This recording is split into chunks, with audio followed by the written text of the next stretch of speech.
Assalamualaikum warahmatullahi wabarakatuh. Kembali lagi di Studio Politik, teman-teman semuanya. Cara mantan Presiden Jokowi menyikapi tuduhan koruptor kelas dunia dengan iseng di depan rumah sambil ketawa ketiwi cengengesan, ini membuat kesal netizen dan seluruh masyarakat Indonesia. Korup apa? Gitu. Yang dikorupsi apa? Ya dibuktikan apa? Katanya dianggap memanipulasi sistem itu, Pak. Ada Sistem beberapa apa? kriteria memanipulasi pemilu, eksploitasi Ya sumber apa? daya alam. Ya apa? Sumber daya alam apa lagi? Artinya itu tuduhan saja begitu, Pak. Ya sekarang kan banyak sekali fitnah, banyak sekali framing jahat, banyak sekali tuduhan-tuduhan tanpa ada bukti. Itu yang terjadi sekarang kan. Jadi menurut Bapak itu muatan politis, Pak? Ya ditanyakan aja. Tanyakan aja, orang bisa memakai kendaraan apapun lah. Bisa pakai NGO, bisa pakai partai, bisa pakai ormas untuk menuduh, untuk membuat framing jahat, membuat tujuan jahat-jahat seperti itu. Ya. Yang malu itu masyarakat Indonesia. Ya, kalau memang Jokowi tidak merasa korupsi, lakukan tindakan yuridis. Begitu kata masyarakat Indonesia yang terwakilkan oleh beberapa teman-teman aktivis gitu kan. Nah, tak hanya masyarakat Indonesia secara umum yang kesal terhadap sikap Jokowi, Rocky Gerung juga tadi malam tuh sangat kesal banget. Beliau mengatakan bahwa sejarah memalukan telah tiba di ujung tahun 2024 bagi Joko Widodo. Di mata internasional, Jokowi dipandang sebagai pemimpin otoriter dan terkorup di dunia. Catatan ini, teman-teman, akan menjadi bagian sejarah bangsa yang sangat memalukan bagi generasi hari ini dan generasi yang akan datang. Mau dibantah dengan cara apapun akan sangat sulit untuk dihapus gitu. Karena sejarah buruk ini menjadi bagian dari sejarah dunia. Bahkan Jokowi pernah tercatat sebagai pemimpin terkorup di dunia oleh lembaga internasional. Bagaimana masyarakat kita tidak malu gitu kan? Bahkan sekelas misalnya Fahri Hamzah yang udah bela-belain mati-matian, Bung Kodari misalnya yang siang malam selalu menjadi kepanjangan lisan mantan Presiden Jokowi gitu kan. Ini juga pada malu. Bahkan mungkin hari ini mereka sudah menyiapkan jurus-jurus silat lidah yang baru untuk kemudian nanti membela ya, melakukan pembelaan ya, mencari pembenaran terhadap sikap mantan Presiden Jokowi yang sudah mengkonfirmasi atau memberikan tanggapan terhadap gelar baru gelar dunia ya sebagai pemimpin atau presiden terkorup di dunia di nomor 3 ya. Sedunia nomor 3 kan masih luar biasa. Kalau cuma se-Asia mah nggak asik.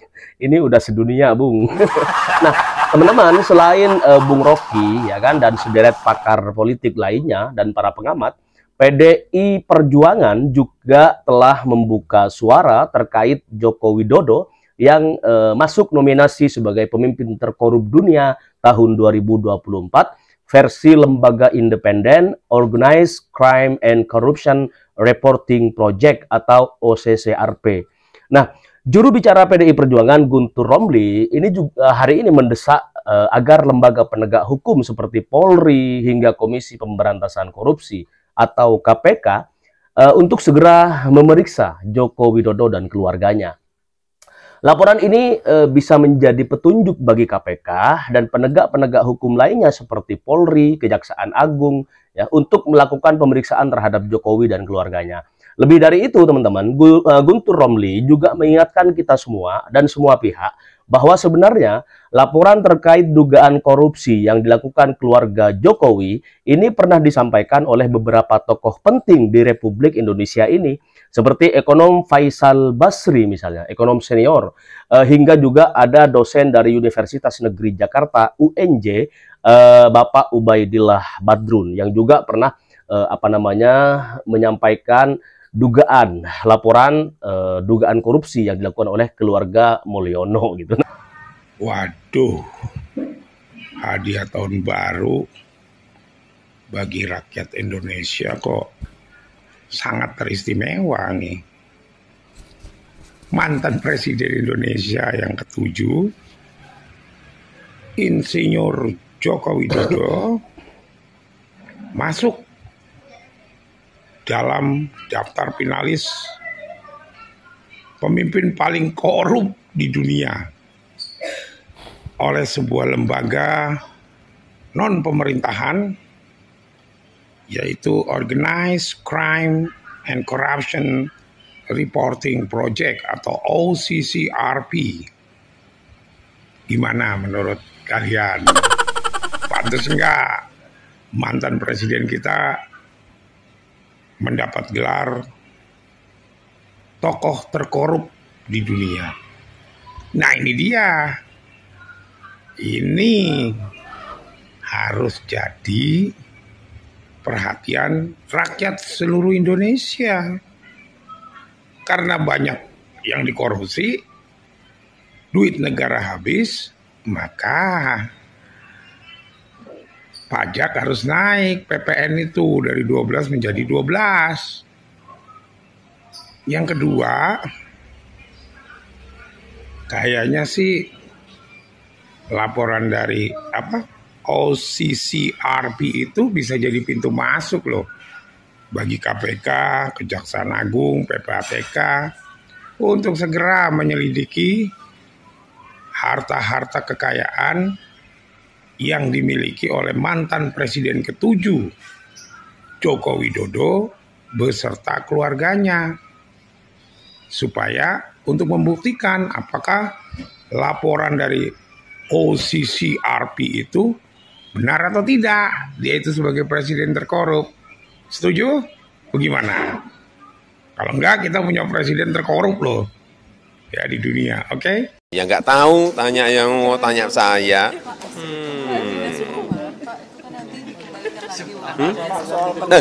Sebentar, itu anunya. Jadi udah satu stigma yang sangat berat gitu bagi Gibran yang mimpi menjadi presiden ke depan. Dan kita berdoa, saya kira bersama-sama jangan sampai terjadi lagi lah ya, kayak orang seperti Gibran jadi presiden. Sangat mungkin itu akan lebih buruk kalau sampai Gibran jadi presiden dibandingkan era bapaknya selama 2 periode. Tapi ini kan tadi kalau dari sisi keluarga Jokowi pasti sangat buruk. Tapi kalau dari sisi bangsa Indonesia tetap ada sisi positif dan ada negatifnya. Nah, mana dulu yang mau kita bahas itu? Kita bahas yang negatifnya dulu ya, karena biar nanti kalau kayak orang makan tuh aftertaste-nya enak, karena yang setelah negatif kita akan bicara soal positifnya gitu. Citra kita dari sisi negatifnya itu sebagai negara itu sangat buruk banget ya. Kelasnya sama dengan negara-negara yang sangat kacau seperti Suriah itu di Timur Tengah, atau sebenarnya di kawasan Syam gitu ya, dan kemudian juga di negara-negara Afrika ya, yang 2 orang kepala negaranya masuk dalam daftar nominasi 5 orang tokoh paling korup di dunia bersama dengan Jokowi. Atau kalau yang nggak terlalu jauh dibandingkan dengan kita ya dengan Bangladesh, karena kan juga mantan kepala negaranya Sheikh Hasina itu juga baru saja dinobatkan bersama dengan Jokowi masuk nominasi gitu ya. Dan belum lama ini kan negara ini dilanda kekacauan dan kemudian pemerintahannya itu dijatuhkan lewat semacam people power juga. Jadi mulai sekarang ini kalau bagi masyarakat dunia, kalau ada yang menyebut Indonesia pasti identik dengan Mulyono. Ya, apa boleh buat negara yang kepala negaranya itu sangat korup. Tapi saya kira sisi baiknya ini membuka mata untuk para pendukung Mulyono deh. Ini mudah-mudahan loh ya ini. Karena yang orang jadi pendukungnya keluarga Mulyono itu seperti orang yang sedang jatuh cinta, remaja yang sedang jatuh cinta. Sulit banget diomongin gitu ya. Walaupun ada fakta-fakta di depan mata, ya mereka tetap tidak percaya. Itu sama dengan kayak kalau mungkin generasi seperti saya ini generasi kolonial ingat dengan lagunya penyanyi legendaris dari Surabaya, Gombloh, yang tai kucing pun disebut rasanya seperti coklat kalau orang sedang jatuh cinta. Begitulah kira-kira yang terjadi pada pendukung Mulyono itu. Nah, mudah-mudahan dengan ini mereka bangun, membuka mata. Walaupun saya tahu di media sosial dianggap bahwa ini permainan negara-negara barat ini untuk menjatuhkan kita Indonesia. Enggak ada urusannya dengan Indonesia, ini adalah urusannya Mulyono. Tapi memang bangsa Indonesia dan negara Indonesia itu ikut malu juga gitu. Jadi coba deh, kalau karya ini tetap juga masih membabi buta menjunjung Pak Jokowi, menurut saya agak aneh. Ini saya sudah angkat tangan lah ya, walaupun sebenarnya sudah lama saya angkat tangannya. Ini kan sekarang coba deh, junjunganmu, sesembahanmu itu di mata dunia adalah pemimpin yang korup gitu ya. Jadi merusak demokrasi dan mengeksploitasi sumber daya alam dan sumber perpecahan. Bagaimana reaksi Joko Widodo? Nah, ini ketika diwawancara oleh wartawan, dia sebut itu fitnah dan framing jahat. Ini saya ambil video dari Berita Surakarta. Ini kelihatannya media yang embedded dengan Pak Jokowi ini. Ya terkorup apa? Yang dikorupsi apa? Ya dibuktikan apa? Katanya dianggap memanipulasi sistem gitu Pak. Ada Sistem beberapa apa? kriteria memanipulasi pemilu, eksploitasi Ya sumber apa? daya alam. Ya apa? Sumber daya alam apa lagi? Artinya itu tuduhan saja begitu Pak. Ya sekarang kan banyak sekali fitnah, banyak sekali framing jahat, banyak sekali tuduhan-tuduhan tanpa ada bukti. Itu yang terjadi sekarang kan. Jadi menurut Bapak itu muatan politis ya? Ya ditanyakan aja. Tanyakan aja, orang bisa memakai kendaraan apapun lah. Bisa pakai NGO, bisa pakai partai, bisa pakai ormas untuk menuduh, untuk membuat framing jahat, membuat tuduhan jahat-jahat seperti itu. Ya. Nah, kan Pak Jokowi tadi menyatakan banyak fitnah dan framing yang jahat. Mari kita bahas, benarkah itu framing jahat dan juga fitnah? Pertama, tadi soroti soal pemilu, manipulasi pemilu.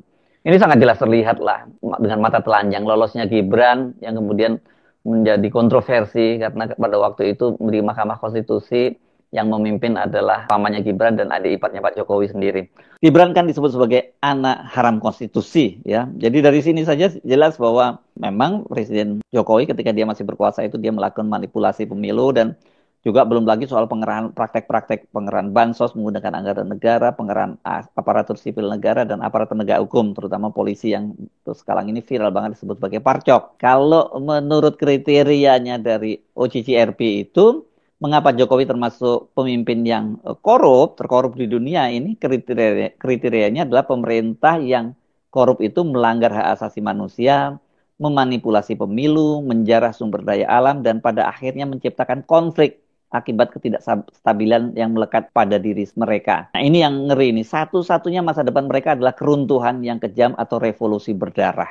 Ini seperti dikatakan oleh publisher dan co-founder OCCRP Drew Sullivan. Ngeri banget ya, dan tanda-tandanya itu memang sangat terlihat kan. Manipulasi pemilu tadi jelas seperti yang saya sebutkan. Kemudian menjarah sumber daya alam.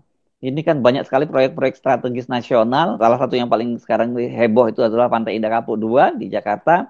Dan kemudian di Rempang misalnya yang sampai sekarang masih terus menggantung dan kemarin sempat bergolak kembali. Dan banyak kasus lagi, Wadas dan sebagainya. Itu semua adalah peninggalan dari Jokowi yang menjarah sumber daya alam dan kemudian akhirnya menciptakan konflik dan ketidakstabilan. Ini Rempang suatu waktu bisa meledak. Pantai Indah Kapuk 2 ini kalau tidak pemerintahan Prabowo tidak tegas itu bisa menimbulkan konflik yang tidak jauh dari Jakarta, ini berada di Banten. Nah, bahkan sampai tokoh-tokoh agama, bahkan Sultan Banten pun juga turut menentang. Ini kan kalau misalnya Banten itu terbakar itu kan gampang sekali menjalar ke Jakarta dan ini nggak boleh terjadi gitu karena itu tadi makanya memang satu-satunya masa depan gitu kalau nggak ditangani dengan baik ya peruntuhan seperti dikatakan oleh OCCRP tadi. Warisan Jokowi kepada Prabowo itu kalau salah ditangani itu memang dampaknya bisa sangat serius loh. Dan pemerintahan Prabowo itu bisa jatuh di tengah jalan ketika ada krisis ekonomi dan krisis politik bertemu. Saya tahu banyak sekali orang yang betul-betul khawatir soal itu, bahkan termasuk mereka yang tadinya bukan pendukung Prabowo itu berdoa jangan sampai hal itu terjadi. Kenapa? Karena kalau kemudian itu yang terjadi, ya Gibran itu udah mengintip peluangnya untuk dia yang menggantikan Prabowo di tengah jalan seperti yang pernah disampaikan oleh Koni Rahakundini ya, ini pengamat pertahanan yang sekarang sudah bikin geger itu. Itu nggak boleh terjadi. Jadi Pak Prabowo, Anda itu sebenarnya banyak yang mengkhawatirkan Anda loh. Kalau sampai terjadi apa-apa pada Anda, Banyak yang tadinya nggak setuju dengan Anda ketika Pilpres. Tadi bukan karena pribadi Anda, tapi karena Anda bersekutu dengan keluarganya Mulyono itu. Tapi ketika terjadi apa-apa seperti sekarang ini, termasuk kemarin Pak Prabowo dikabarkan sakit, itu banyak yang khawatir. Nah, kalau sekarang misalnya terjadi crossing itu antara krisis ekonomi dan politik, dan kemudian Pak Prabowo jatuh, itu pasti banyak yang sangat khawatir ya. Jadi baik-baiklah Pak Prabowo ya, aman-aman terus bersama rakyat itu. Itu yang paling penting ya. Karena kan publik juga tahu kok bahwa apa yang terjadi, kekacauan yang terjadi pada awal-awal pemerintahannya Pak Prabowo, yang Pak Prabowo sebut bahwa banyak yang nggak sabar, sudah baru 2 bulan sudah dinyinyiri itu ya karena Pak Prabowo mewarisi perilaku lancung pemerintahan Jokowi, dan mayoritas menteri Jokowi yang menghasilkan kerusakan ekonomi negara saat itu dan APBN yang boncos itu masih ada di kabinet Pak Prabowo sekarang. Salah satunya ini kalau kita ngomongin soal APBN dan PPN 12%, ya pasti Menteri Keuangan Sri Mulyani itu. Ini yang menjelaskan mengapa Sri Mulyani bersama dengan Erlangga Hartarto itu kan ngotot untuk tetap menaikkan PPN 12%. Ini enak banget ya, setelah selama 2 periode jadi Menteri Keuangannya Jokowi, membuat utang Indonesia menggunung, APBN boncos, dan kemudian jalan keluarnya yang paling mudah itu rakyat dipajakin. Ini menjelaskan saya kira mengapa Pak Prabowo kemarin sebelum mengumumkan itu kan sampai bertemu dengan Sri Mulyani selama 1,5 jam di Kementerian Keuangan. Nah, balik ke kasus Jokowi. Belakangan ini kan dia sering benar menggunakan kalimat tadi ya, framing ya, selain fitnah juga. Nah teman-teman, selain itu ya, hari ini juga kita ada informasi terbaru dari Presiden Prabowo Subianto yang telah resmi mengumumkan kenaikan pajak pertambahan nilai atau PPN menjadi 12% yang mulai berlaku pada hari ini pada 1 Januari 2025. Allahumma sholli ala Muhammad wa ala ali sayyidina Muhammad. Nah, teman-teman, Presiden menegaskan bahwa kenaikan PPN dilakukan secara bertahap agar tidak membebani daya beli masyarakat ya, agar bisa mengendalikan inflasi juga dan juga menjaga stabilitas ekonomi nasional. Kenaikan tersebut merupakan perintah undang-undang dari 11% menjadi 12% yang berlaku sejak hari ini 1 Januari 2025 ya, tapi sudah diundang-undangkan sejak 2021 kemarin gitu. Nah, kenaikan bertahap dimaksud agar tidak membebani dampak signifikan terhadap daya beli masyarakat ya, inflasi dan pertumbuhan ekonomi. Meskipun tarif PPN meningkat, Presiden Prabowo Subianto menegaskan bahwa kebijakan ini hanya berlaku untuk barang dan jasa yang mewah gitu. Sementara itu, barang dan jasa kebutuhan pokok masyarakat umum tetap dikenakan tarif PPN 0% seperti yang telah diatur sebelumnya. Nah, kenaikan PPN dari 11 menjadi 12% ini hanya dikenakan terhadap barang yang mewah-mewah. Seperti itu kata paparan Presiden Prabowo Subianto. Contoh misalnya pesawat dan jet pribadi, kapal pesiar dan lain sebagainya. Rumah mewah juga gitu kan yang bernilai tinggi. Dengan demikian, Presiden memastikan bahwa masyarakat umum yang mengkonsumsi barang kebutuhan pokok seperti beras, daging, ikan, telur, susu segar, ini tidak akan merasakan dampak kenaikan dari PPN 12%. Nah, biar kita semakin mantap gitu kan, kita lihat apakah benar ada karangan bunga di rumah mantan presiden di Solo gitu kan, Joko Widodo gitu kan, terkait prestasi dia menjadi pemimpin nomor 3 terkorup dunia. Oke, kita simak beberapa paparan dan fakta berikut ini. Tetap standby dan berikan komentar yang paling logis agar Indonesia ini semakin maju dan semakin sejahtera warganya, bahagia masyarakatnya, dan maju negaranya. Allahumma sholli ala sayyidina Muhammad wa ala ali sayyidina Muhammad.